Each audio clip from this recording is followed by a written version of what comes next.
रुकी।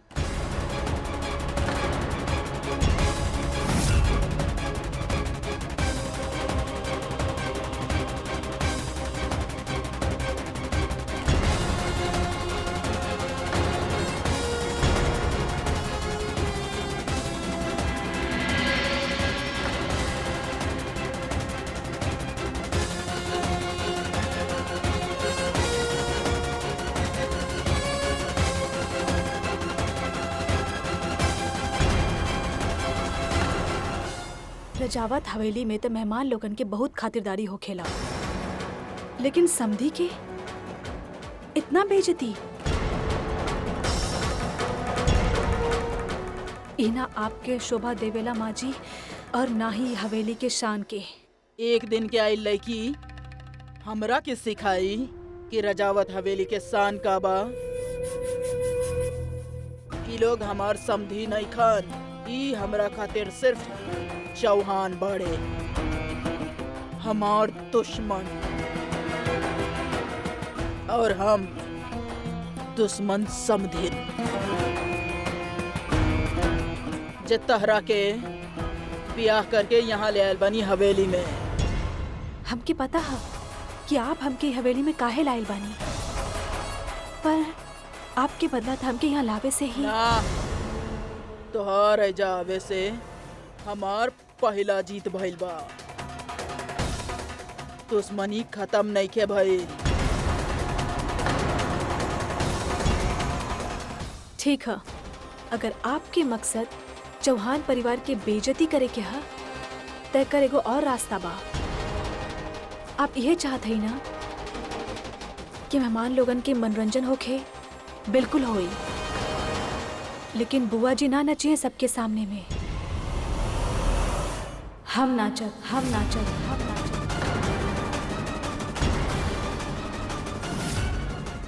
आपके खातिर तो हम अब भी एगो चौहान ही है ना, तो आज ई चौहान लेकी के नाचे दी, के नाचे दी, नाचे दी।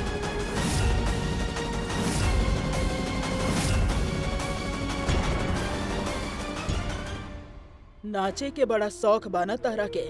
ठीक बा, आज तू ही नाचबू। अलग तरीके के मुंह दिखाई हुई।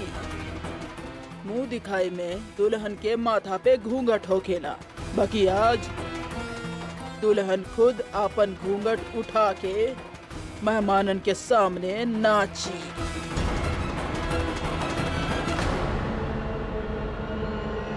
आपके हुक्म सर आंख पे अम्मा जी, लेकिन एक बात याद रखी, आपके खातिर चौहान के लड़की नाची, लेकिन मेहमान खातिर रजावत खानदान के बहू, रजावत खानदान के इज्जत नाची, इज्जत नाची, इज्जत नाची।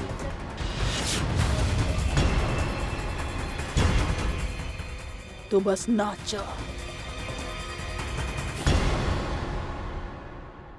देवरानी जी, ई का करल बानी आप? देवी, तू का करत रहलू? तोके ये सब करे के जरूरत ना है, ये सब तो ये चाहता रे। चाचा जी, आप प्लीज चिंता मत करें, हमके पता है हम का कर रहे हैं। अभी हमके जाके मेहमान के मनोरंजन करे के हा और तैयार होवे के हा। देवी,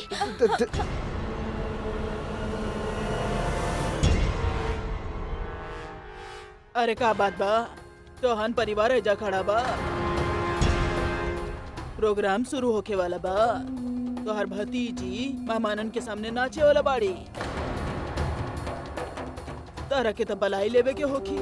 हम कहतानी ओ जगदी पे जाके आगे ही बैठ जाइए। जा जा।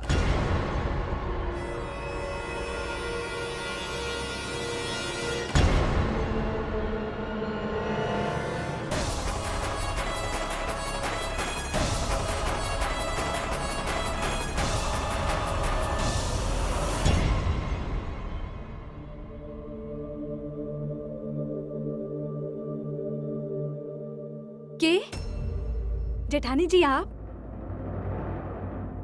ई घर में जौन कुछ भी हो रहल बा ना, हमरा के बहुत बुरा लग रहल बा। बाकी हम का करी? हम तोहार कोनो मदद ही ना कर सकतानी, बस सिर्फ माफी ही मांग सकतानी तहरा से। जेठानी जी, आप माफी काहे मांग रहे हैं? ई रास्ता हम खुद चुन ले हई और ई रास्ता पे चल के अब कामयाब होवल उहो हमार ही कर्तव्य है। माँ जी ई गाना देले बाड़ी, इहे पे नाचे के बा।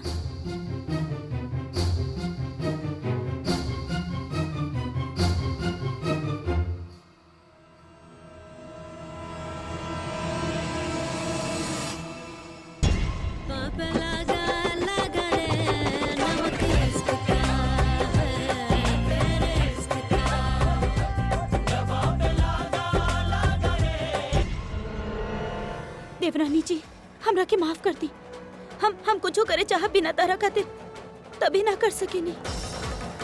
ई घर में हमार भी इज्जत कौनो नौकरानी से कम नहीं है। जेठानी जी हमके आज रात के भी तोड़ मिल गई है। आप बस देखी कि कैसे हमें इश्क में अब नमक के साथ साथ हल्दी, जीरा, गरम मसाला सब डालत है। बहुते मजा आई। आप हमके जलील करे के चाहत बानी ना अम्मा जी, पर अब हम हो पीछे ना हटब। मुंह दिखाई से आप खुश बानी ना?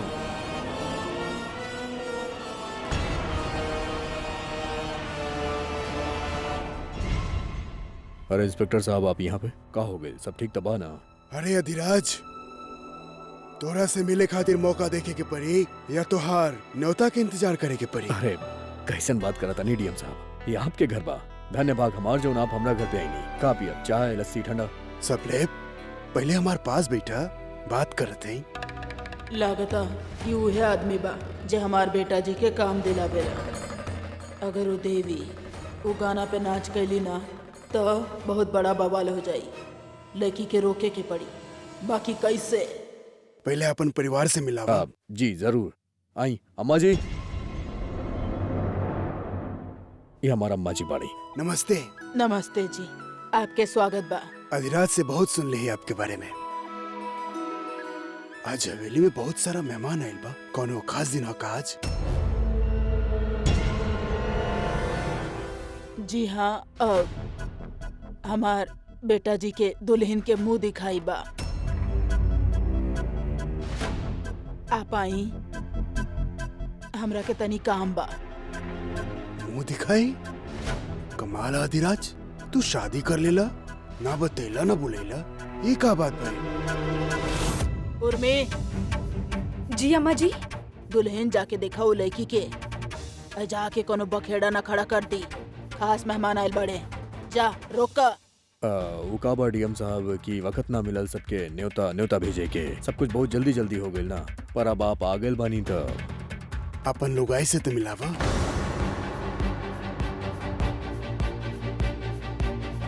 अरे मिलवा तो दे, पर ई देवी उल्टा सीधा बग देली था। रामा, डीएम साहब के ख्याल रखा, हम तो हर भाभी जी के लिए क्या बतानी।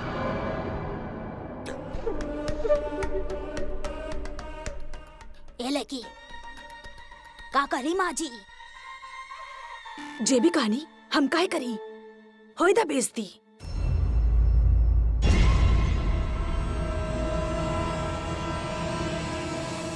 अधिराज, बैठी ना डीएम साहब। तू बैठा। अरे ना डीएम साहब, आप हमरा घर में मेहमान बन के आयल बानी, और वैसे भी औदा में हमरा से बड़ बानी ना। बैठी। बैठी। अच्छा चला, चल के दिखा जा। आवा।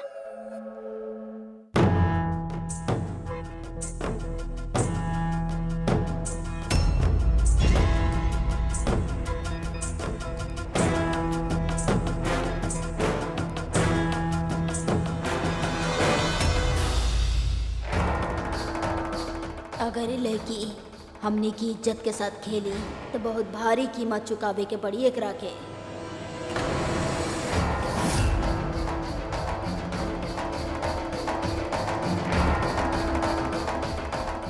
जो ये अभी कोनो नौटंकी कैली तो एकरा के एकर भगवान भी ना बचा पाई। इजे अम्मा जी के बगल में बैठल हैं, परिवार के काफी खास लागत हैं, जे भी न्योता देले आयल हैं। तेई भी है रजावत परिवार के बहू। जी। आप सबके स्वागत है। हर परिवार के एगो आपन तरीका होखेला रस्म निभावे के, और हमार परिवार के बाकी से थोड़ा हटके है। हम अपना आप के बहुते भाग्यशाली मानत हई, काहे कि हमार परिवार में नया दुल्हन ईश्वर की आराधना के साथ आपन मुंह दिखाई खुद ही करेली। लाल रंग हमार यहाँ बहुत सारा चीज के प्रतीक है, जैसे प्रेम, लज्जा और सिंदूर। और आज यह लाल रंग से ये आराधना हुई।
अम्मा जी, आपके यह ख्वाहिश रहे ना कि मेहमान लोगन के मनोरंजन होखे और ओहो कोनो चौहान लोगन के हाथे ली।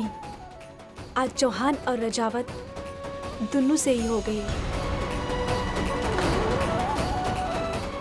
अम्मा जी, हम आपके बहू हैं और आपके हर ख्वाहिश पूरा करल हमार धर्म बा। इतना मीठा क्यों बोलेला? गलत उलझ रहा लड़की। अरे लड़की बोले दो जितना भी मीठा बोले के बा। माँ जी के गुस्सा ऐसे ही बढ़ रहल बा। अब देखिए कैसे ओकर चुटिया खींची माँ जी।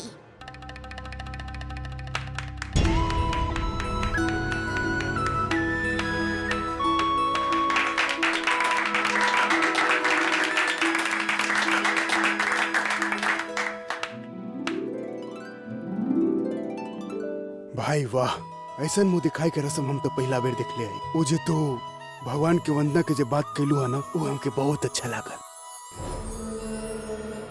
चलो नीचे चलल जा। अब बहुत लकी बारत तू, ये तो के इतना अच्छा पत्नी मिलल।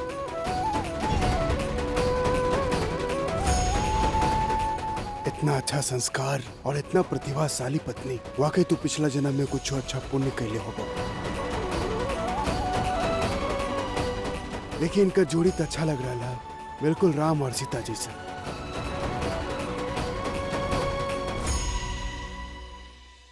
एक खुशी के मौका पर नेकी बहू के सगुन तो बनेला ना। जियत रहा, भगवान तोहार जोड़ी बनैले रखे।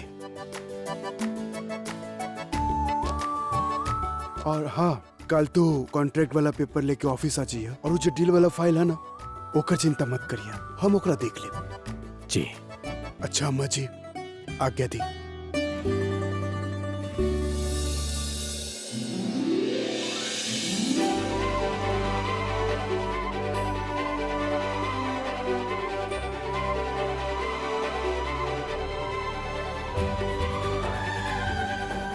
हम आज बहुत खुश है बेटी। तू आज हमार सर गर्व से ऊंचा कर दे लो। तू ना आज सिर्फ चौहान परिवार के समाज में इज्जत रख लो, बल्कि इहो साबित कर दे लो कि अच्छा नियत के सामने बुरा इरादा टिक ना सकेले।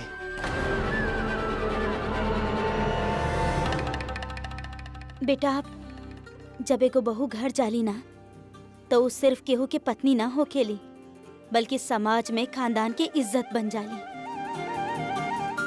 अब ओकर कंधा पर सिर्फ एक परिवार के ना, बल्कि दो दो परिवार के जिम्मेदारी होखेला। ओकर इज्जत समाज में परिवार के इज्जत होखेला।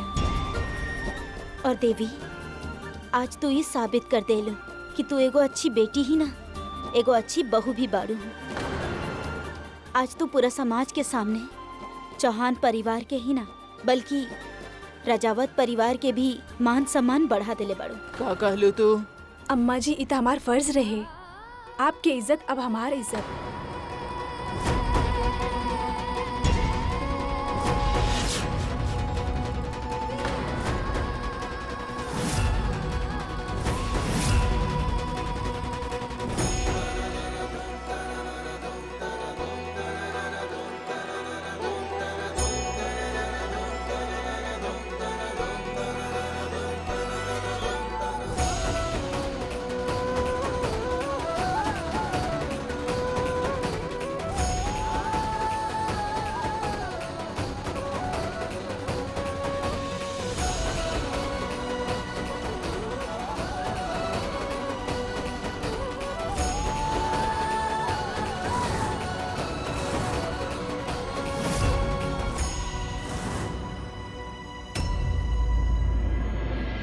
धन्यवाद, धन्यवाद, धन्यवाद।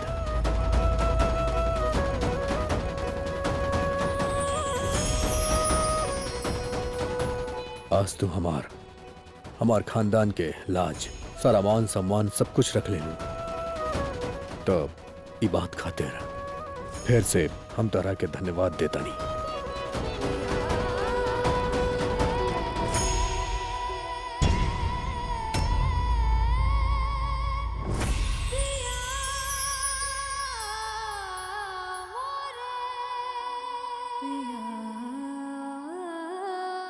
अच्छा, हम चलत हैं, और आप हमके हमार बेटी के मुंह दिखाई के रस्म में बुलैली है खातिर आपके बहुत बहुत धन्यवाद।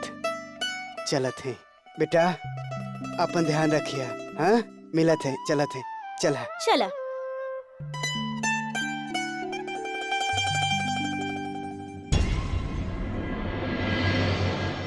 रुको, रुको, रुको।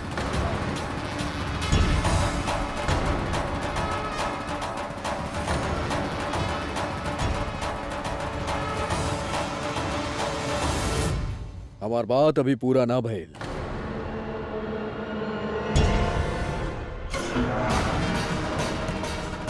और तारा के का लागल कि धन्यवाद बोल देनी तो सब कुछ ठीक हो गए। धन्यवाद बोल देनी तो एकर मतलब ई नहीं के कि तारा और हमरा बीच में जौन कुछ भी बाहु सब खत्म कब्बो ना हुई।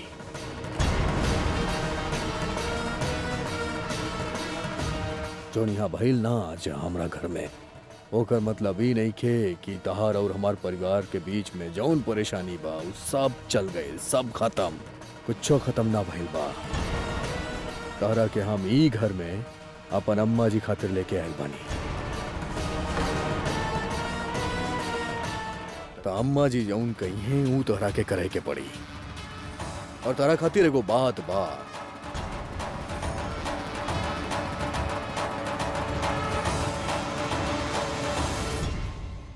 तारा के यह लागल ना कि इतना प्यार से आके धन्यवाद बोलनी तो सब ठीक बा, पर ऐसन कुछो नहीं खे।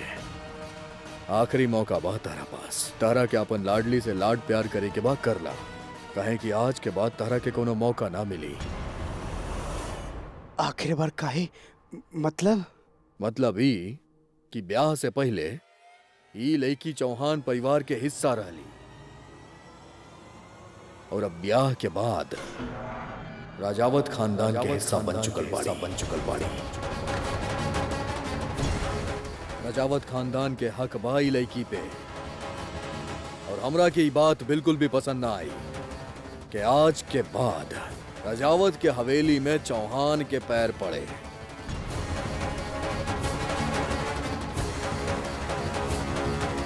और ये बात तारा खातिर भी बा, दोबारा ना बोला बा।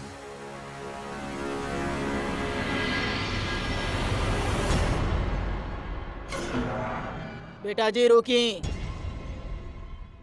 बहुत बढ़िया कैला जे लड़की हमार हाथ में सौंप देला।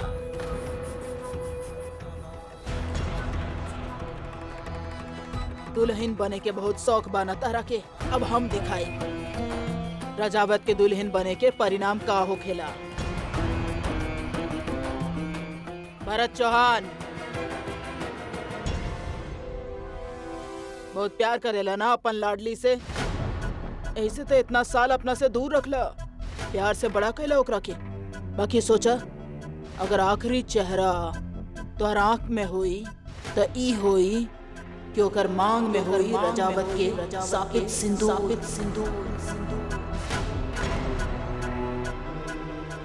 ये कहले रहलू ना अंबिका चौहान, तू हमार घर के सिंदूर के सापित सिंदूर कहले रहलू ना। वो तो अच्छा भइल ना कि हम आपके घर के सिंदूर अपन मांग में ना सजैनी, काहे कि आपके घर के सिंदूर तब बाहिश शापित। अब शगुनी तो अब तोहार शुभ हाथ से वो सापित सिंदूर हमार बेटा जी के दा। हमार बेटा जी वो सापित सिंदूर तोहार लाडली के मांग में भरी है। थाल लावा।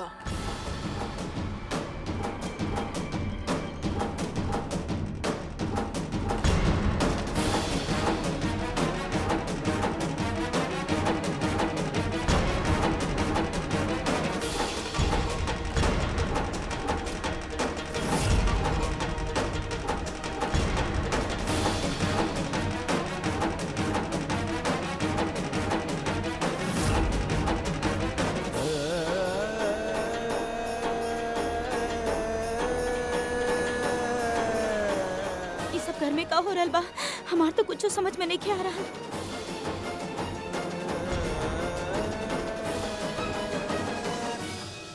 देवर जी तमाजी के अलावा केहू के ना सुने ले।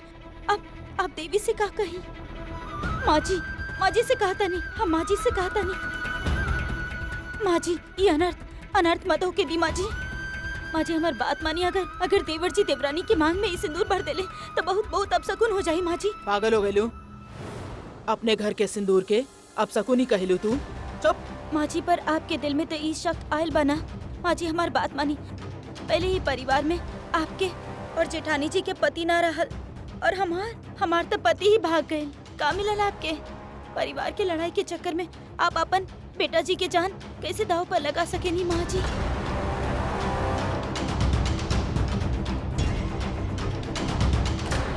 जी हमार बात के मान ली। माँ जी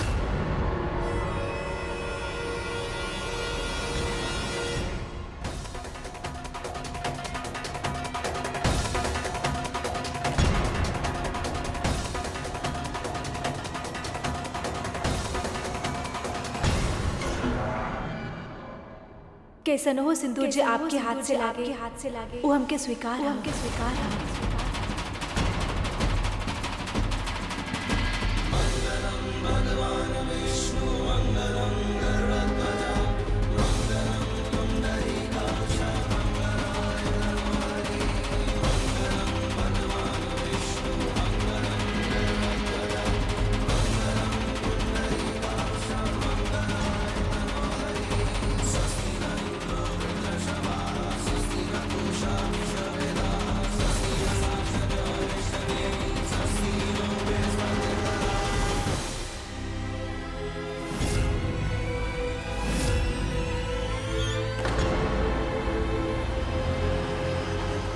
जी।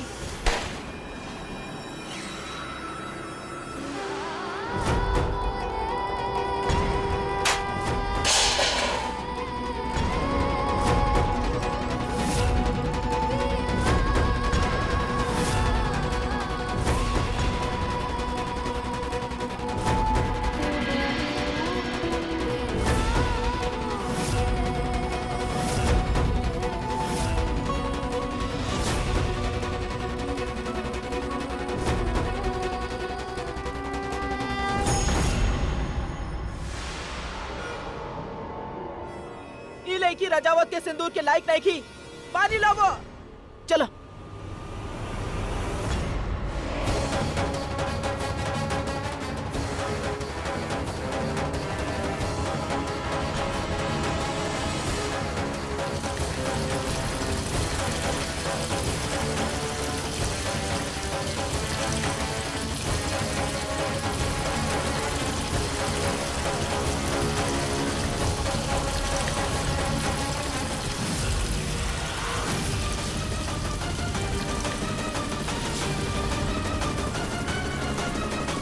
पानी लावो।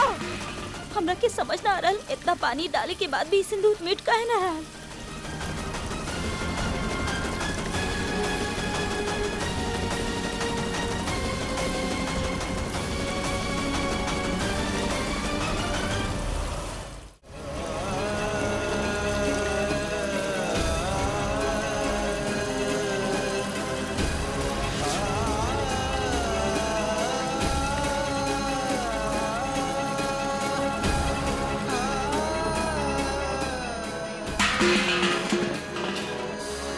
का हो रहल बा उर्मी? सिंदूर काहे ने मिटता? उर्मी रगड़ रगड़ के साफ करा।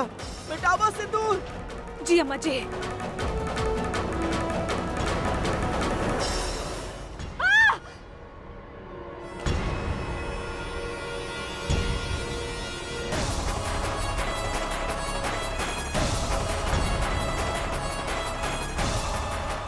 अम्मा जी एकर सर से ता खून निकल रहा हा। खून? और सिंदूर खून में मिल के और भी पक्का हो गया। बस करिए अम्मा जी। हाँ हम कहले रहनी कि रजावत के सिंदूर श्रापित था। हमके माफ कर दी हमके और हमार बच्ची के भी माफ कर दी।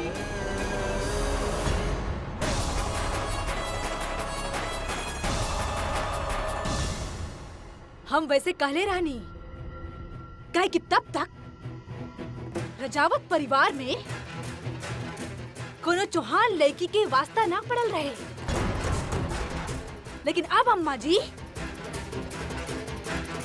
हमार देवी की साया की वजह से उस श्रापित सिंदूर श्राप मुक्त हो गई। रजावत खानदान के सिंदूर चौहान के खून में मिल गई। हमार देवी के मांग में पड़ा थी वरदान में बदल गई। वरदान अम्मा जी वरदान। आपके वरदान मिलल है। खुशियां मनाई हूँ बात के। हमार देवी वरदान दिया घर खातिर। समझ गई नहीं आप?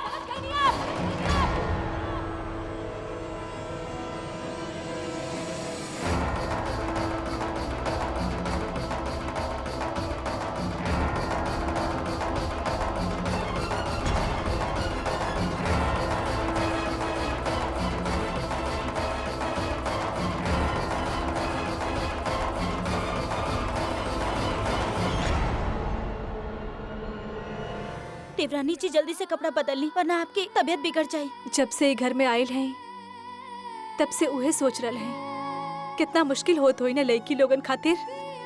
अपन ससुराल में नया लोग नई जिंदगी शुरू करल कबो सपना में भी ना सोचले रहनी।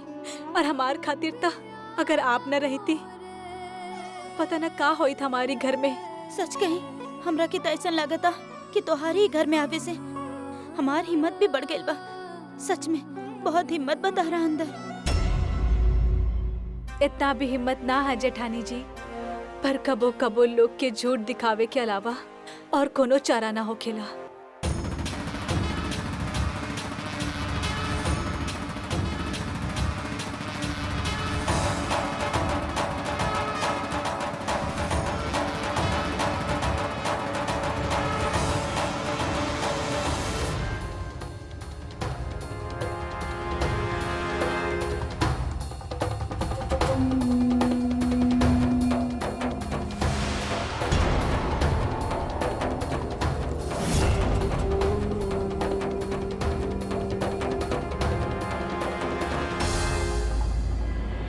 अब चली हम आवत हई।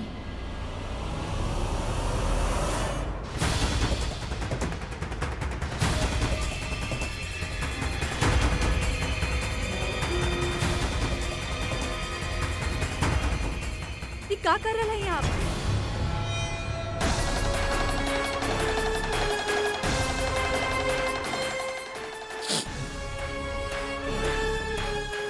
हमार मतलब है कि अच्छा जैकेट है, आप एकरा फेंक काहे रहल हई? इ दुल्हन के मांग के खून हा। वो कहल जाला ना, सुहाग के निशानी। इ दाग ऐसे ना जाई।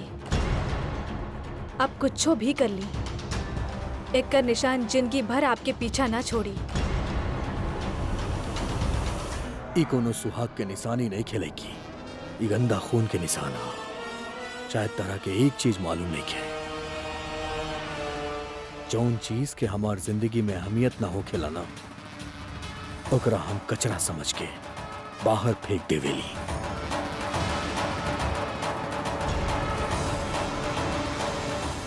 ऐसे ओकरा पसंद भी तो आप ही कैले रहनी ना, और अब फेंक दे। ऐसन कितना कपड़ा फेंका बाप, काफी महंगा लगा था वो। उम्मीद है हमार वजह से आपके फालतू खर्चा ना हो रहा, काहे कि हम ऐसन पत्नी ना है जे पति के पैसा उड़ाई। हम तो बचत करे वाला पत्नी हैं जे गृह लक्ष्मी बनकर आयल है घर में।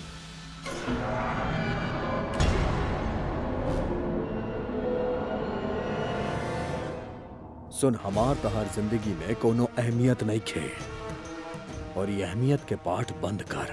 तू ई घर में बाड़ू के ना बाड़ू, हमके कोनो फर्क ना पड़ेला। तू हमरा सामने खड़ी भी बाड़ू ना, तो हमके दिखाई नहीं खे देत। दिखाई दे, एक दिन ऐसा जरूर आई कि आपके आंखें बंद भी रहे तो भी हमार मौजूदगी महसूस हुई आपके।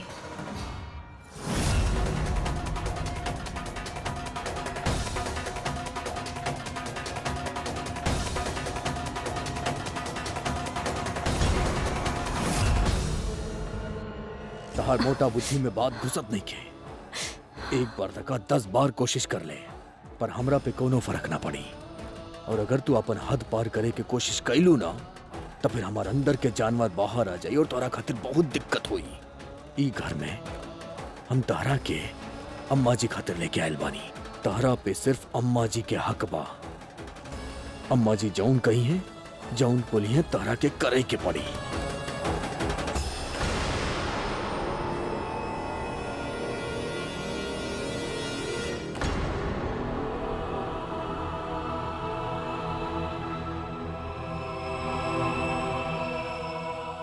हमके हमार दायरा पता है, और हम तुमके भी ये एहसास करा के रहो।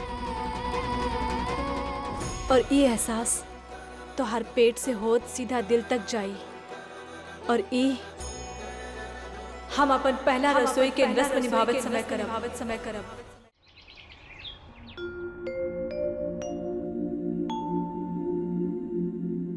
नमस्ते भाभी जी। अरे आप रसोई घर में? हाँ, वो हम सोचत रहने कि एगो बात कही, जो नसीब में लिखल बा ना, वो होकर ही रहेला। कितना कोशिश कैले ना सब लोग तोहर सिंदूर के मिटावे के, पर इस सिंदूर मिट ना सकल। ए पर नाम लिखल बा तोहार। जेठानी जी, हम ना जाने ली कि रिश्ता कैसे बनेला, पर हम इतना जरूर जानत हैं कि शादी दो लोगन के ना, दो परिवारों के मिलन है। और हम ये करे के चाहते हैं रजावत परिवार और चौहान परिवार के साथ, दोनों परिवार के जोड़े के चाहते हैं। फिलहाल ता सबके दिल में एक दूसरे खातिर सिर्फ नफरत है, पर एक दिन हम ये दोनों परिवार के जोड़ के रहब। ये तो बिल्कुल सही कहनी आप। बाकी माँ जी तो बहुत नफरत करेली तहरा से और तोहार परिवार से। उनकर दिल जीतल बहुत मुश्किल बा। एक बात बताई हम आपके, थोड़ा बचकाना है पर अच्छा है। जब हम छोट रही ना, तो हमार दादाजी के पास एक लाल रंग के पेन होत रहे, और हम ओकरा से बहुत ही अच्छा से ड्राइंग बनावत रहली। हमार माई हमरा से कहली, अगर हम क्लास में अच्छा नंबर लेके आए तो हम के हमार आपन लाल पेन मिली और बस हम मेहनत करे में लग गई नहीं। यही खातिर ना कि हमके क्लास में नंबर 1 आवे के रहे, पर यही खातिर काहे कि हमके अपन लाल पेन चाहिए रहे। माँ तो बचपन में गुजर गई, पर उनकर ई बात हम कब्बो ना भूलब। अब हम सीख लेनी है कि जिंदगी में आसानी से कुछ ना मिलेला और मुश्किल के सामना करल बगैर आगे बढ़ल नामुमकिन है। ऐसे ही अब हम हार ना माने वाला है। तब माँ से उ लाल पेन चाहिए रहे और अब माँ जी से आशीर्वाद, वो सच्चा मन से। अगर तोहरा के हमार कोनो भी जरूरत पड़ी ना तो हम अपना आपके बहुत भाग्यशाली समझब।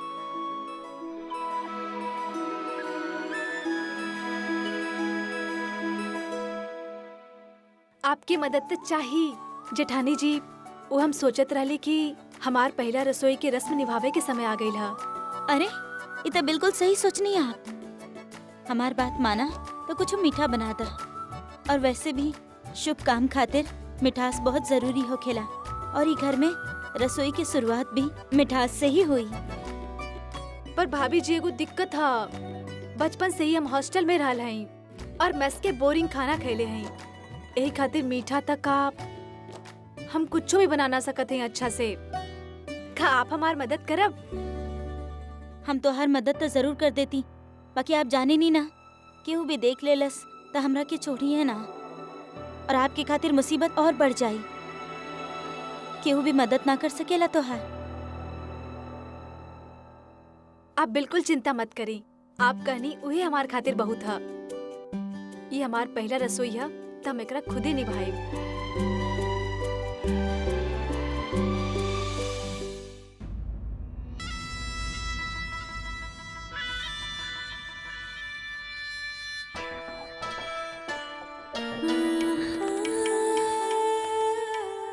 आपके कुछ काम रहे का हमरा से?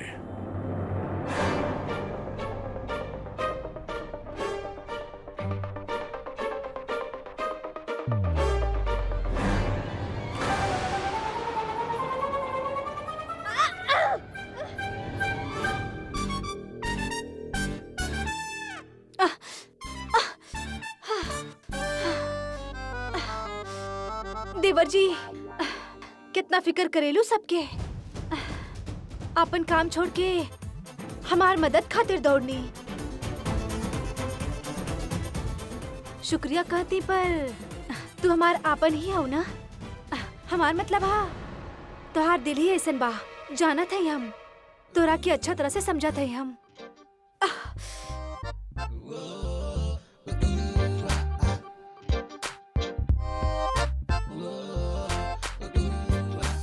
आपके कुछ काम रहे का हमरा से?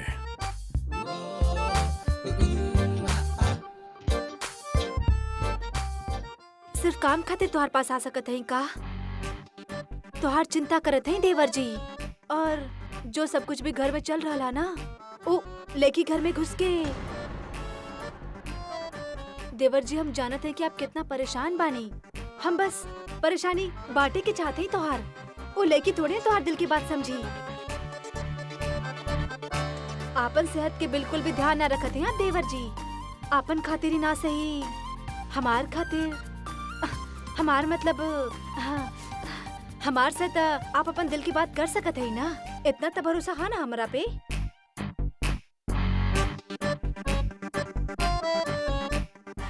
आप कहीं तोहार खातिर लस्सी ले आई? हाँ ले आई। हाँ कानी ना आप? हाँ कानी।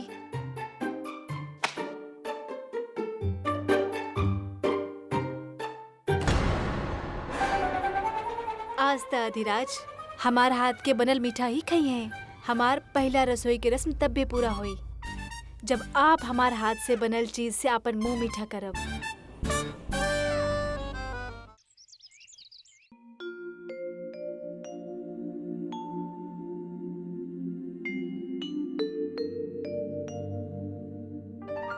पहला रसोई खातिर का बनाई? हॉस्टल में तो सिर्फ नूडल्स बनावे सीख ले रानी।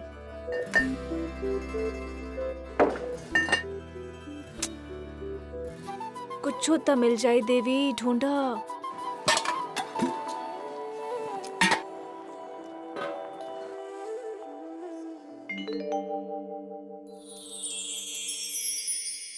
पर का दूध देख के एगो बढ़िया आइडिया सोच रहा हा, जे मीठा भी है, नमकीन भी है और बनावे में आसान भी है। तोहार दिमाग भी खूब चलत है देवी।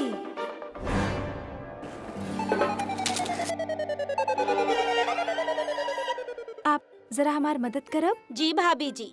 ना, देखिए प्लीज प्लीज मना मत करी, ये हमार पहला रसोई है, आप हमके मना ना कर सके नहीं ऐसे। हाँ जी ना। प्लीज देखिए देखिए मदद कर दी हमार।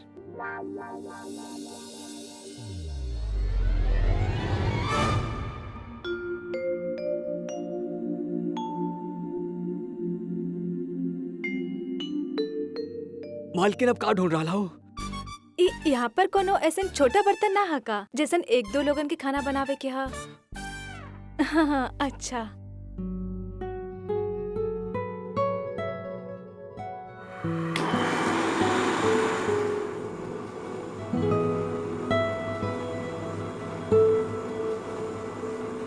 अरे बहुत बहुत शुक्रिया।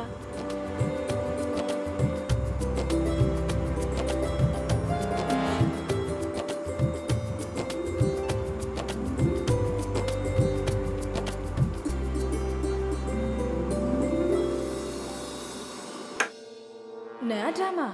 हाँ, हम भी देखें।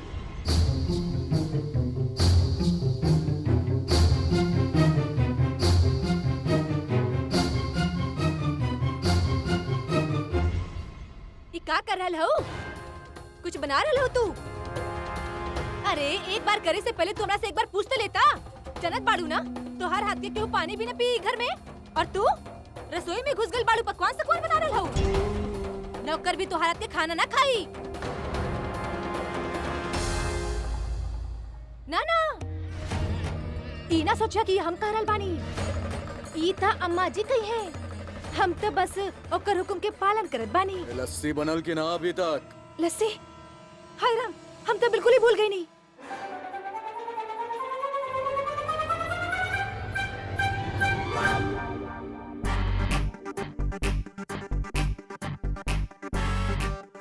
देवरानी जी अब आप का करबो?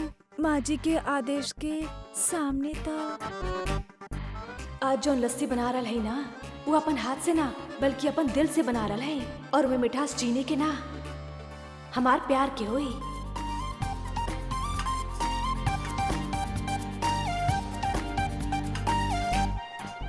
चीनी थोड़ा और डाल दी, कहीं मिठास और कम ना हो जाए हमारा धीराज के लस्सी में।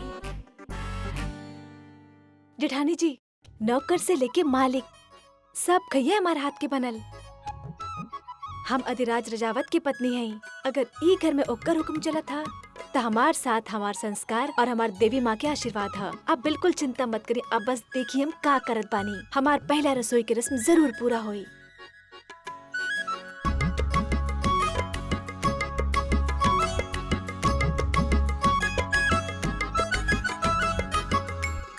आज तो हमारा धी के हम अपन हाथ से बनल लस्सी पिलाई।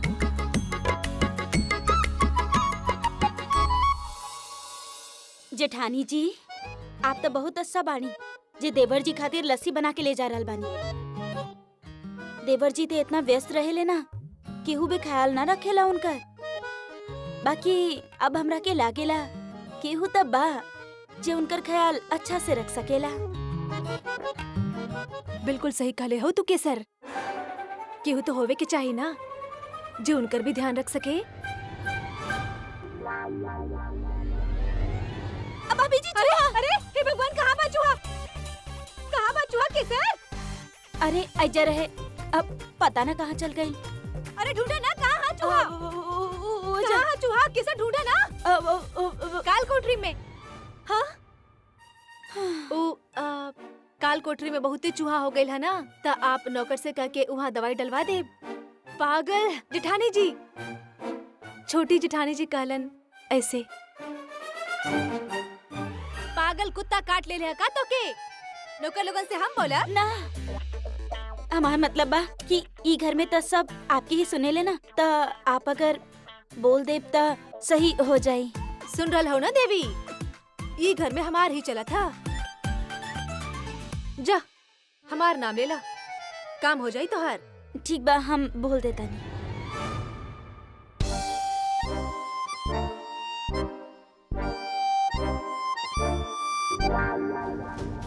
आप में तो बहुत हिम्मत आ गई। सब आपके साथ रहे के कारण आइल बा।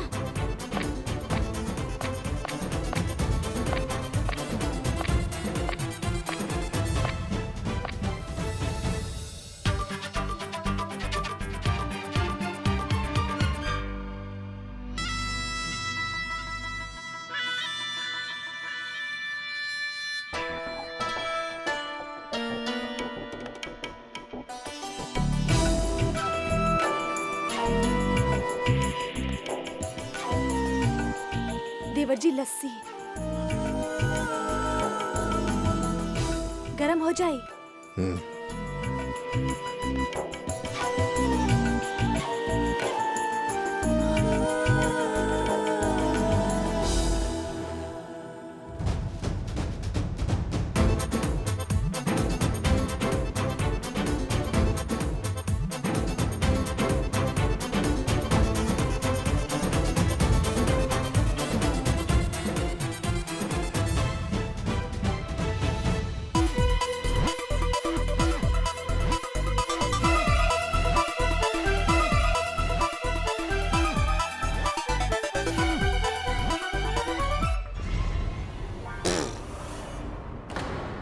ये लस्सी क्या बनेलस? का हो गइल देवर जी? लस्सी में मिर्ची के डालेला? हम तो मीठा लस्सी बनेला रानी। ई कैसन मजाक रहे? हमार सारा मुंह जल गइल। पानी चाहिए हमरा के, पानी। हम लावत है देवर जी। पानी कहाँ से मिली? पानी भी ना। हमके ई बनैली क्या हमरा खातिर? हम अभी लावत है देवर जी, लावत है।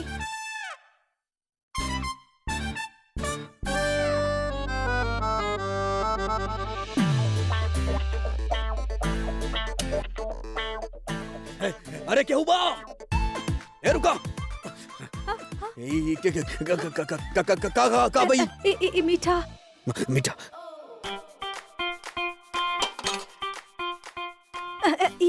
ई हम ऊ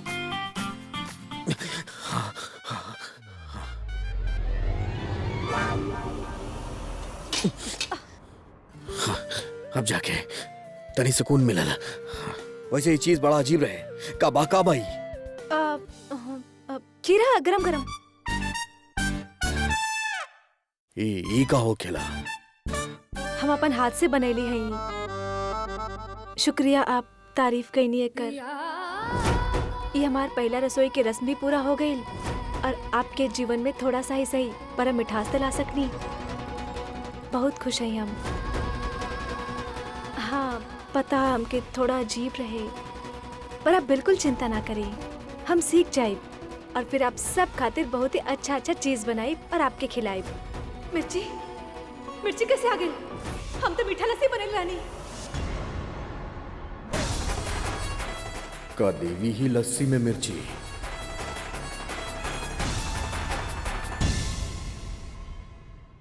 कमाल कर देनी आज तो आप। जेठानी जी कले रानी नाम आपके कि हम पहला रसोई के रस्म तो हम पूरा करके ही रह। अब ई घर के मालिक तक खा ले हमार हाथ के बनल। अब बारी है बाकी सबके। जय बोले अम्मा जी।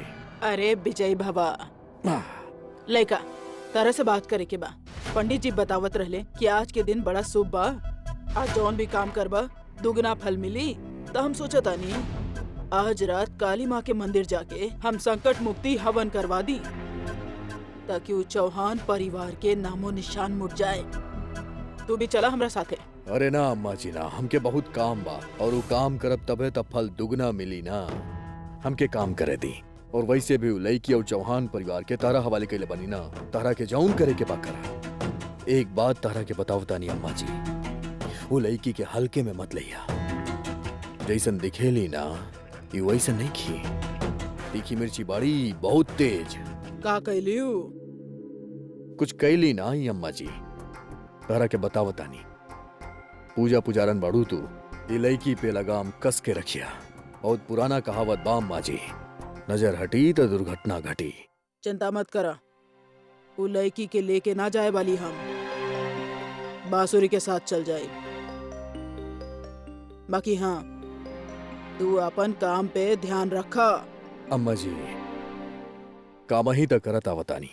बाबूजी के जाए के बाद एक चीज तो सिखले बानी हम कि कोनो भी चीज इतना आसानी से ना मिलेला। हमके लागल रहे के जौना चीज के चाह उ छीने के पड़ेला, पर ना अम्मा जी, अपन ख्वाहिश के पावे खातिर बिना खून पसीना बहावे के पड़ेला। तो बस जय बोले अम्मा जी। माँ जी सा कहले बानी आज रात के मुहूर्त बहुत शुभ बा। देवर जी और देवरानी जी के सुहागरात से अगर ये परिवार में बदलाव आ सकेला तब बस वो देवरानी जी ही बाड़ी। अभी रस्म के जिम्मेदारी हमार बा, हम करब ही रस्म पूरा। पसंद आयल? हाँ वो तो दिख रहा कैसे घप घप करके खा रहा हो। हाँ बिल्कुल अपन मालिक जैसन। का काले रहनी आप? हमार आपके जिंदगी में कोनो अहमियत ना हा। आज हमार हाथ के मिठास की अहमियत भइल ना आपके। अब धीरे धीरे अपन जिंदगी में भी हमार अहमियत समझ आई बाप।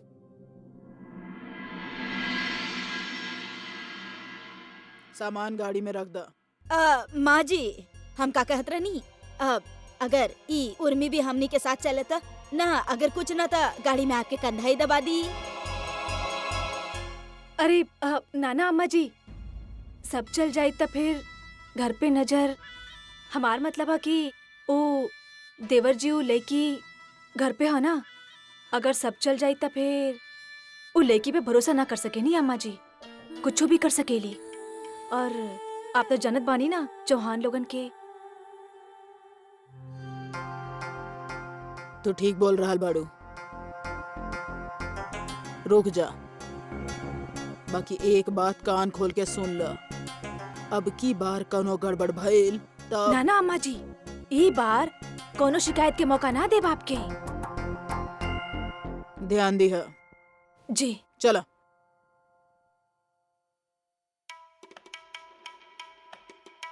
चला उर्मी, कुछ घंटा खातिर ही सही, परी हवेली के मालकिन हो तू। ई पत्ता भी तो हार और बाजी भी तो हार। अधिराज कहाँ बड़ा भाई? अरे वकील बाबू नमस्ते भाभी। नमस्ते। इली मुंह मीठा करी। मिठाई? जी प्रोजेक्ट पास भइला बहुत बड़। अरे वाह। का बात है, आज के वो घर में नजर ना रहला, कहाँ गए सब लोग? जी हमार अम्मा जी और अम्मा जी ना आज काली माँ की पूजा खातिर मंदिर गई हैं। अच्छा, और अधिराज? देवर जी ता ओ भाभी जी हम गधा रहा पूरी जिंदगी, कैसे भूल सकत है। आज तो भाई साहब तैयारी में लगल हुई है। तैयारी मतलब? आज आज आज सुहागरात है। सुहागरात? हाँ आज आज आज ही तो है सुहागरात उकर। कमाल करत बानिया वकील बाबू, जोन हालात में ई ब्याह भइल है ना, तो के लाग रहा कि सुहागरात होई ना।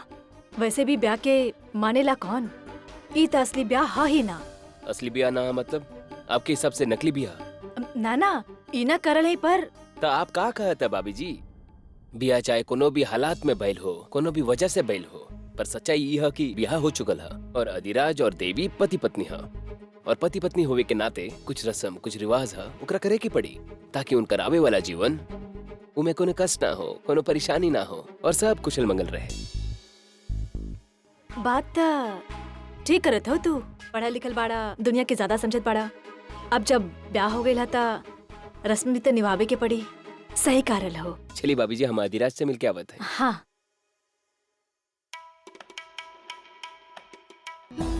बात बात में बहुत अच्छा तरकीब दे गई हमके। काले रानी ना हम कि ई घर पे अब हमार हुक्म चली। अब हम दिखाए कि एक तीर से दो ना, तीन शिकार कैसे करल जाला। देवर जी आज सब आप ही के पसंद के बनल बा। अच्छा फिर तो बहुत मजा आई क्या भाभी बात है, अकेले अकेले खाना खात बड़ा। आजा आजा आजा तू आजा। नीरज की भाभी जी खैला के बाद खाइब। हाँ हाँ बैठ बैठ। चला रुकी भाई, रुकी हाँ। एक अरे मिनट। भाभी जी बचपन से अब तक साथ में खा रहल बानी हम्म। का, तो साथ में खाई ना एक बिल्कुल। प्लेट में का। चला हो जा। बिल्कुल। ठीक बा। अरे खा लेना, का करत अरे। अच्छा तो के मालूम रहे कि हम आवे वाला है। हाँ, हमरा मन में ऐसे ही शब्द। हाँ हाँ। बताइयो। कौना बात के? प्रोजेक्ट वो के। प्रोजेक्ट तो तोरा वजह से मिलल बा। आजा। ई प्रोजेक्ट के कामयाबी के पीछे तहार हाथ बा। तू काम कैले बड़ा और केहू ना। हमार वजह से ना बीबी किस्मत बदल देवेले।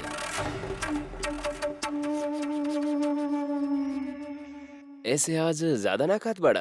तोहर मतलब का बा? मतलब पैसे खाए की चाहिए, ताकत की जरूरत है तो के।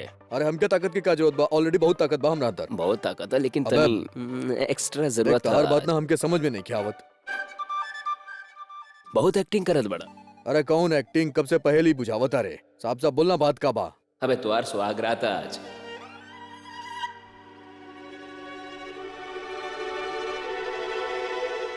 बुलैनी आप बड़की जेठानी जी। हाँ, ई लड़की बिना सजल धजल, बिना श्रृंगार के इतना सुंदर कैसे लग रहा? वहाँ का खड़ा हो देवी, अंदर आवा ना। अरे आवा ना, तोहारी कमरा है। बहुत अच्छा लग रहा हो तू। आवा बैठा। आज तक तोहार खातिर बहुत बड़का दिन है ना। अब ई त हर लड़की का सपना होखेला ना कि जौन दिन उ बहू बने ओकर सारा रस्म बहुत खूबसूरती से पूरा होखे। ओ नई दुल्हन के सबके आशीर्वाद और अपन पति के प्यार भी मिले। थोड़ा सा घबराहट भी होखेला दिल में, पर फिर भी ये सपना सब देखेले। हम भी देख ले रानी, यही खातिर सब समझत हई हम।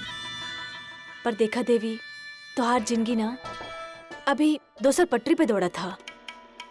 पर अब तोहार आखिरी रस्म खातिर तो के सजावे के तो पड़ी ही ना।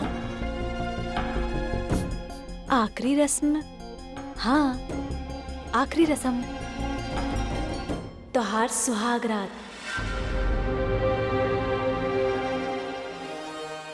ई लड़की के हम घर में अम्मा जी खातिर लेके आयल बानी, अपना खातिर ना।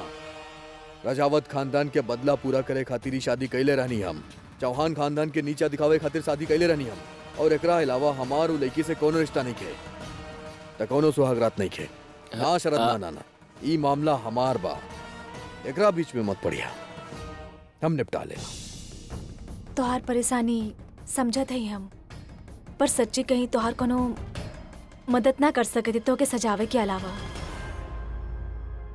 रजावत बहू के तो किस्मत में ही होखेला हुक्म के पालन करे। ये सब भी हम बस देवर जी के कहल पर करे थे। उनकर आदेश रहे, बस हम तो पालन करत हैं।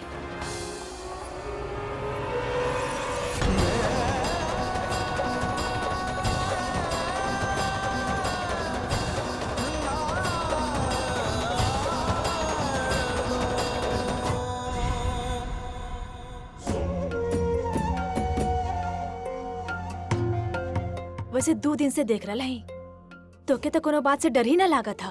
खूब डट के मुकाबला कर रहा हो।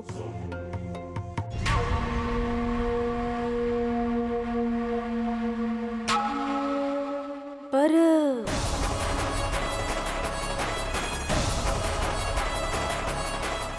पर पर कहीं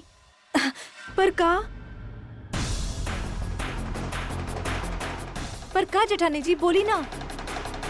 पर कहीं देवी यह वजह तनाहा तोहर सुहाग रात के तो के वैसे काबू में ना कर सकले, तो शायद ऐसे तोहर हिम्मत तोड़े के चाह रहा है।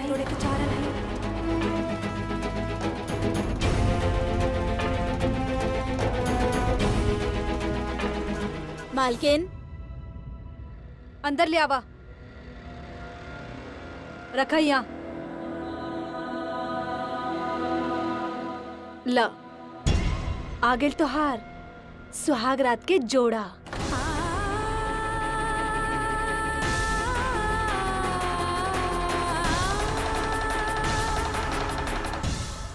लेकिन देवी पत्नी है तोहार। शरद बस कर, अब और बात मत कर। तू खाना खा, हमार खाना हो गए। लेकिन खाना तो खा ला। अरे यार धर। अरे हाँ? का भइल? खाना पसंद ना आइल का? खाना तो बहुत पसंद आयल, देखी ना सब कुछ खा लेनी हम। आप ही की रोटी के इंतजार होते रहे। लाई वो कर कॉल आयल रहे, चल गई। बहुत शानदार खाना बनाई लिया अब। अरे वो आज देवर जी और देवरानी जी के खातिर बहुत अच्छा दिन बना, तो बस यही से तनी सा। का फायदा, अधिराज तो प्यार ही ना करी ले देवी के, ओकरा पत्नी ना मानी ले, तो आगे और कुछ। हमरा के तो लागल रहे कि आज के बाद देवरानी जी के कल बदल जाए और एगो नया दिन के शुरुआत होगी। लागल तो हमरा कभी कुछ ऐसे नहीं रहे कि ये हमारा अधिराज भी बदल जाए। खैर छोड़ी, बस उम्मीद कर सकते हैं सब ठीक होई।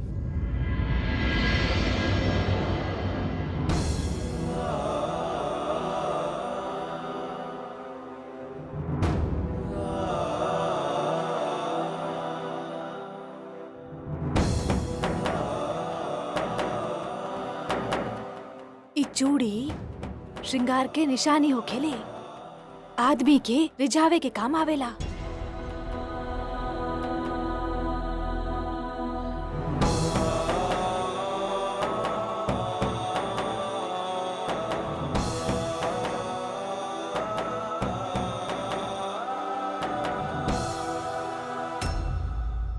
मांग टीका से लेकी खूबसूरत दिखेली, और फिर जब उहे मांग में सिंदूर पड़ेला ना, तो ओ सुहागन बनेली, और सुहाग रात के बाद वो असल मायना में आपन पति के पत्नी बनेली।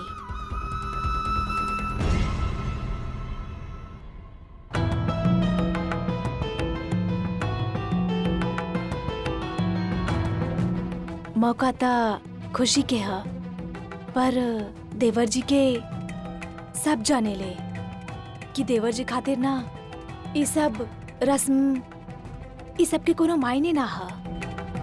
आपन बदला खातिर ना वो कोनो भी हद तक जा सकेले। वो रस्म तक कर रहा है, पर देवी तो के पत्नी ना माने ले।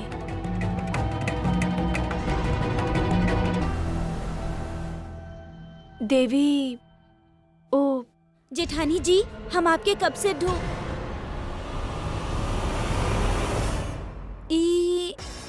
अरे ई तो सुहाग रात की तैयारी। पर शरद जी तो कहले रहनी कि देवर जी। अरे हाँ, देवर जी ही ता कहले रहले हमके देवी के तैयार करे खातिर। अच्छा,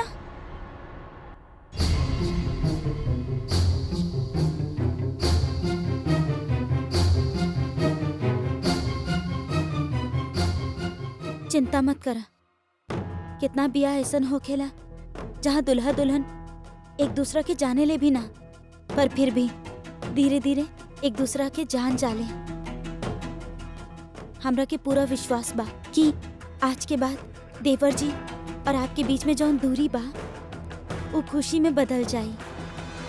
हाँ राम, एकरा देखा, आपन रिश्ता के डोरी तो संभल ना, यहाँ बैठल हा। मालकिन,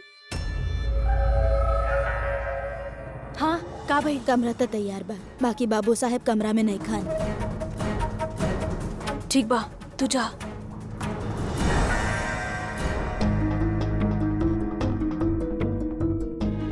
अरे केसर, तू पहले जाके खाए की तैयारी देख ला ना। यहाँ हम देवी की तैयारी ता देख ही ले, बस सब ठीक से हो जाए, हाँ ना?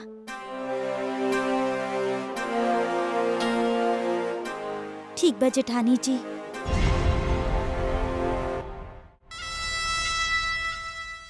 केसर बहुते भोली बाड़ी, पर सही भी कहेली, दूरी तक कम होई। अब ई रिश्ता में के करहार होई, के कर जीत होई, ई त वक्त ही बताई।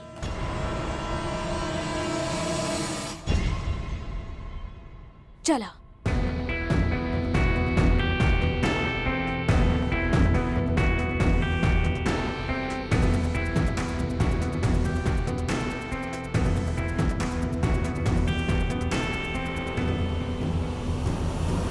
लेकिन एक बात नजरअंदाज ना कर सके नी कि देवर जी जैसन मर्द बदलत ना है। उनकरा खातिर प्यार के, ई रिश्ता के कोनो मोल ना होखेला। रजावत खून जे हा भीतर लड़की के काहा उनकरा के आदत हो ही जाला मरल जिंदगी जीवे के।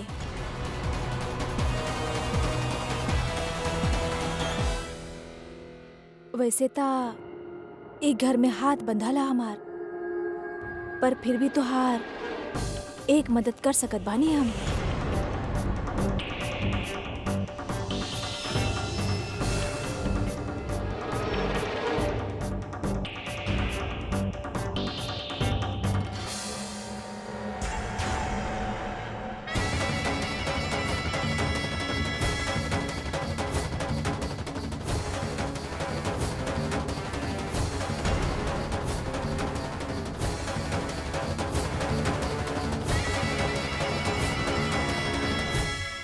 हम जानत बानी देवी कि तोहार और देवर जी के ब्याह हो चुकल हा,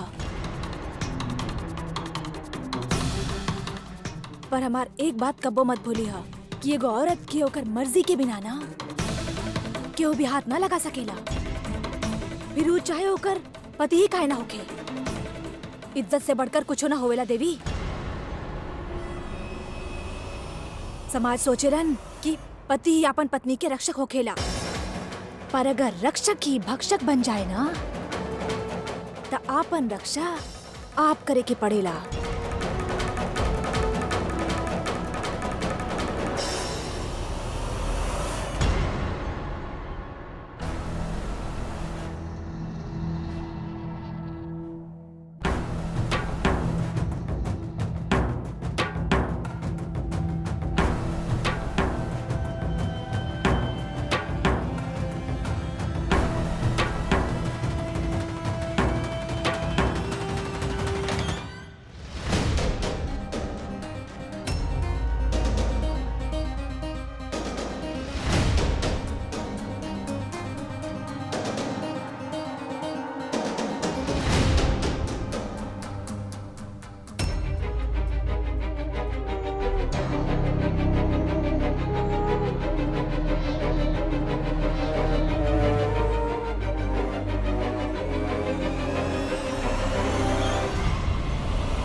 चिंता मत करिए,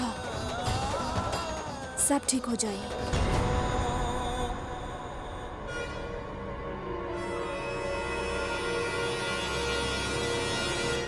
हमार जिंदगी में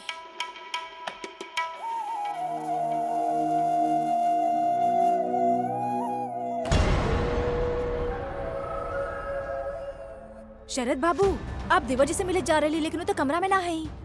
भाभी जी ये अपने टसन में रहे, जब देखा तब गुस्सा। अरे भाई ठीक है, ना माने के रीति रिवाज तो ठीक है, ऐसे उठ के आवे के क्या जरूरत है? अरे ऐसे कैसे? रिश्ता के एगो मौका तो मिले के चाहिए ना। कौन ना जैसे ही वापस आई है ना हम बात करब उनकरा से। और वैसे भी देवी से ब्याह कैले हा तो ओकर ध्यान तो रखे के पड़ी ना। हाँ ठीक है, आप बात करिए लेकिन समझाइए जरूर ओकरा। आप जाए। ये बला तक गई उर्मी, पर ये देवर जी अब तक काहे ना आइले?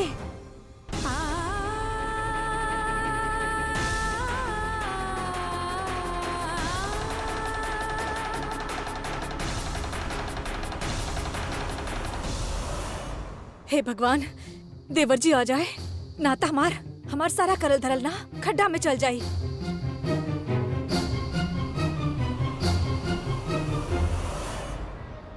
कहीं अम्मा जी ना आ जाए इससे पहले देवर जी आ जाए।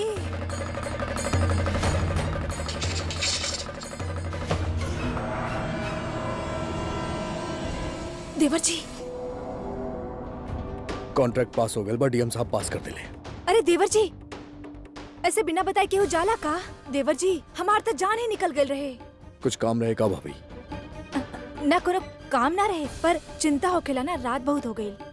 ठीक बता, हमारा पास टाइम नहीं है, हम चलाता नहीं। देवर जी 5 मिनट बात कर सके नहीं आपसे? बोला का बात करे के बा? देवर जी ओ हमके सवाल पूछे के रहे आपसे। हमके तो समझ ना आ रहा कि हम आपसे कैसे पूछी ये सवाल, पर आपके सिवा के और से पूछ ना सके नहीं। औरत और मर्द के बीच में जो रिश्ता होखेले बड़ा ही अजीब होखेला। जानवर में भी ये रिश्ता उतना ही अजीब होखेला का? ना देवर जी, ओ हम कहीं सुन ले रानी कि वो जो मकड़ी होखेली ना, जे दीवार पर चलेली, जाला बनावेली, ओमे जे औरत मकड़ी होखेली ना, ओ हराम समझ ना आ रहा कैसे पूछी आपसे। ओमे जे औरत मकड़ी होखेली, वो मिलन के बाद अपन आदमी खा जाली का? भाभी का बकवास करत तारू आप? ई सवाल पूछे के रहे हमरा से। ना, हम तो पढ़ल लिखल ना है ना, हमके तो कुछ समझ ना आला। पर हम सुनले रहने की देवर जी वो सच में खा जाली का? हाँ। ये तो बहुते अजीब बात है। ऐसे कैसे देवर जी? भाभी जी हम भी सुन ले बानी के वो पल ऐसन होखेला जहाँ पे आदमी सबसे ज्यादा कमजोर होखेला। तभी हम बोली कि लड़की आज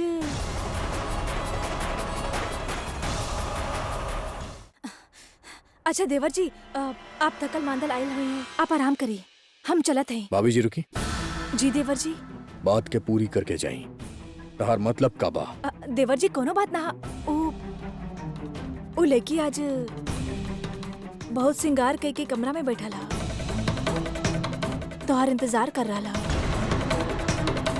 सुहागरा था सोच रहा होए कि अपन खूबसूरती से रिझा ली तो के और फिर अपन उंगली पे नचाई। भाभी जी का बकवास कर रहल बानी आप? कीड़ा पड़ी हमके जे हम झूठ बोली, अपन आँख से देख के आ रहल बानी हम। पर देवर जी हमके ना एगो बात समझ में ना आ रहा कि जोन दिन से लड़की घर में आईला ना, हर बात में तो की चुनौती देवेली। एक तरफ तो चुनौती देवेली और एक तरफ सुबह से अपन सुहाग रात के ढोल पीट रहा। देवर जी अब तो नौकर भी ना पीठ पीछे मजाक उड़ा रहल बाड़े। भरोसा ना कर सके नी लड़की पे। चौहान है ना, कहीं देवर जी लड़की तोहार मर्दानगी कितना ललकार रहल बाड़ी।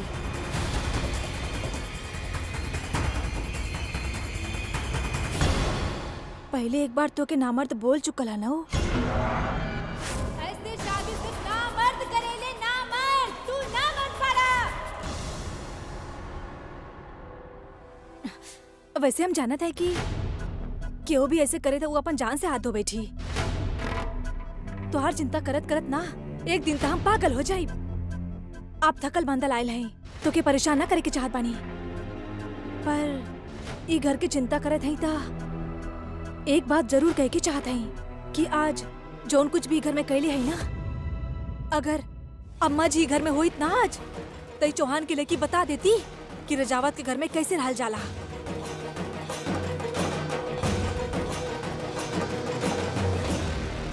आप रुकिए, हम तुम्हार खातिर पानी लेके आए।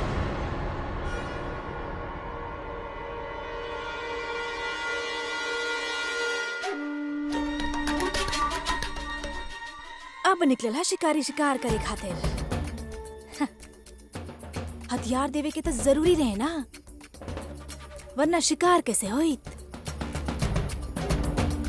चला उर्मी, अब एक काम और बचल बा, वो भी कर ला।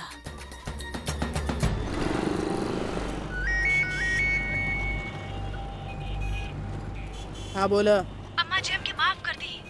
आप इतना भरोसा करत बानी हम पे, पर हम तोहार देल जिम्मेवारी ना पूरा ना कर सकनी। नौटंकी मत करा, जौन विवाह साफ साफ बोला। अम्मा जी आप ना सही पहचान ले रही लड़की के, बहुत तेज हो लड़की था। पता है अम्मा जी, खुद ही अपन सुहाग रात के तैयारी करल हो लड़की। तू फोन पे का कर रहल बाड़ू, जाके रोका। अम्मा जी सारा कोशिश कर लेनी हम, पर वो लड़की था। हमार तो ना दिमाग ही काम न करल अम्मा जी। तू अब सुनो, हम बतावता नहीं का करे के बा। हाँ अम्मा जी। Hello hello hello. अरे हमार बात सुना। अम्मा जी सुनाई ना दे रहा, जोर से बोली। हमार बात सुना। ई लड़की किताब हमारा धीराज ही देखी।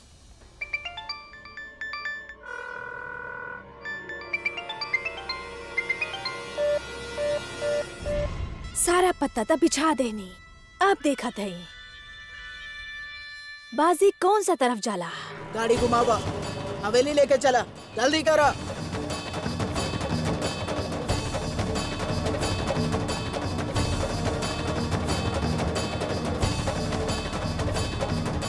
जल्दी।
इतना खूबसूरत फूल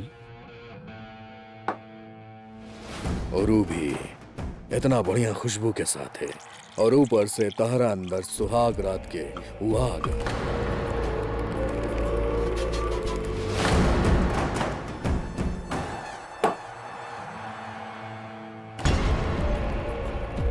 बहुत बढ़िया, बहुत बढ़िया।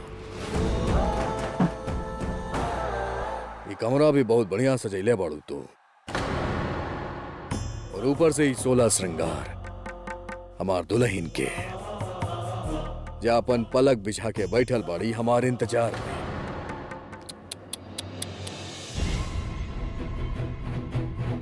कोनो नामर्दी होई जे ई सब देख के पीछे हट जाए।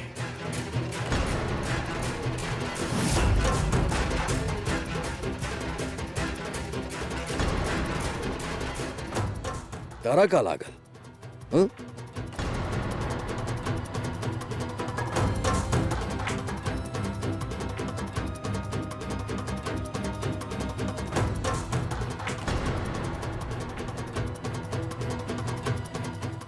ये 16 श्रृंगार करके हमरा मन में इतना प्यार जगाईबू।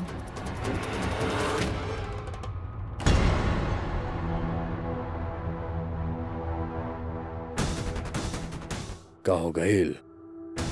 चुप काहे बैठल बाड़ू? अब बोला ना, वैसे तो बहुत चहकेली तू चिड़िया के तरह। हाँ? आज तारा मुंह में जबान नहीं खे। बोला ना, तारा के सुहाग रात मनावे के बहुत शौक बाना।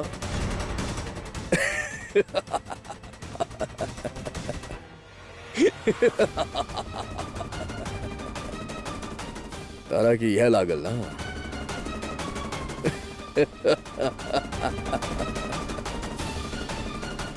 एक बात हम तोरा के अच्छा तरह से बता देता नहीं, कुछ भी कर ले, तहारी जौन कोशिश बाना ये कबो कामयाब ना हुई।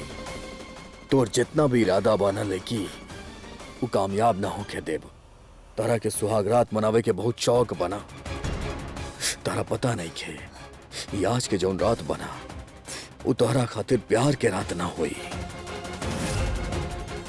वो तोरा खातिर नफरत के वो काली रात हुई जो जिंदगी भर तोरा साथे काला साया बन के रही। बार बार चहकत रहेली चिड़िया चिड़िया, राक्षस के चिड़िया। पर ये बात कैसे भूल जाए लू लड़की कि चिड़िया राक्षस के पिंजरा के भीतर ही रहेली, बाहर आई तो राक्षस का करी। ये तो ओकरा भी ना मालूम।